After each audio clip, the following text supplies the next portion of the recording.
నేను ఇప్పుడు ఏ వైపు చూసేటట్టు కూడా లేను. ఇప్పుడు నాకు కూడా 73 సంవత్సరాలు అయింది. ఇంకా ఏ వైపు చూడవలసిన అవసరం ఏముంది? ఇప్పుడు నేను ఎంపీ అయినా, మినిస్టర్ అయినా, మళ్ళీ ఇప్పుడు ఎమ్మెల్యే అయినా, ఇంకా 3 ఏళ్ళు ఉంటా. నేను రాజకీయమే వద్దనుకుంటున్నా. ప్రజలకు సేవ చేసి మంచి కాలేజీలు, యూనివర్సిటీలు నడిపిస్తామని అనుకో, భగవంతుడు కల్పించిండు అనుకో. ఇవాళ భారతదేశంలో వరల్డ్ క్లాస్ డాక్టర్లను తయారు చేయాలన్నా మా మల్లారెడ్డి హాస్పిటలే వస్తుంది.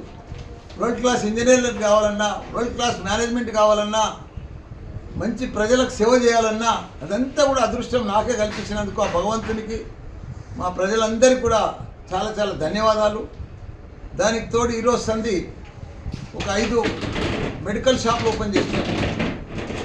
వన్ హెల్త్ అని ప్రతి ఒక్కరికి తక్కువ రేటుకు రాష్ట్ర వ్యాప్తంగా కూడా అన్ని వన్ హెల్త్ మీద మెడికల్ షాప్స్ ఓపెన్ చేసి ప్రతి ఒక్కరికి అందుబాటులో కాస్ట్ టు కాస్ట్ మందులు ఉండేటట్టు వాళ్ళందరికీ కూడా అందుబాటులో తీసుకొస్తున్నాం వన్ హెల్త్.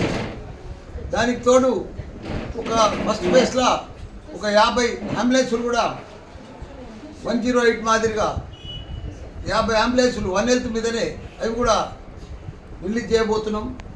తొందరగానే వన్ హెల్త్ మీదనే, ఎందుకంటే అందరికీ ఎక్కడ ఏ ప్రాబ్లం వచ్చినా ఆదుకునేటట్టు, సమయానికి వాళ్ళను హాస్పిటల్లో చేర్చేటట్టు ఇవన్నీ కూడా కావాలని. ఎందుకంటే భగవంతుడు మా పిల్లలను అందరినీ మంచిగా చూస్తున్నాడు, మంచిగా ఇచ్చాడు అందరికీ.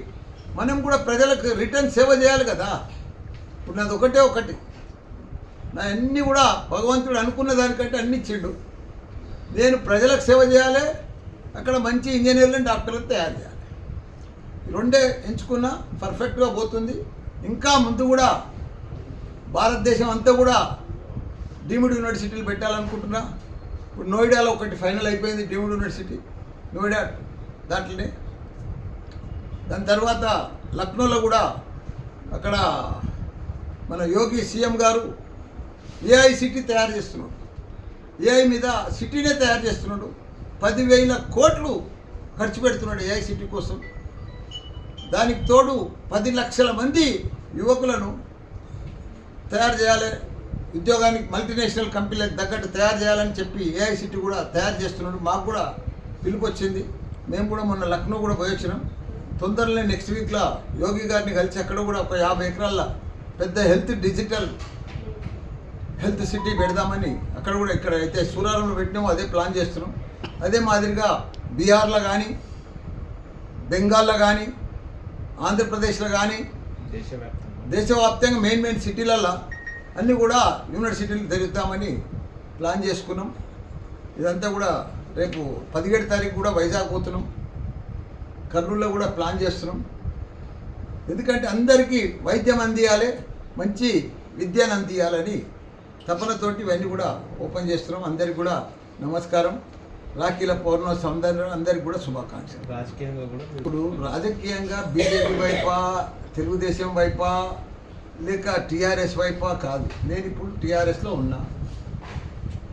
నేను ఇప్పుడు ఏ వైపు చూసేటట్టు కూడా లేను. ఇప్పుడు నాకు కూడా 73 సంవత్సరాలు అయింది. ఇంకా ఏ వైపు చూడవలసిన అవసరం ఏముంది? ఇప్పుడు నేను ఎంపీ అయినా, మినిస్టర్ అయినా, మళ్ళీ ఇప్పుడు ఎమ్మెల్యే అయినా, ఇంకా 3 ఏళ్ళు ఉంటా.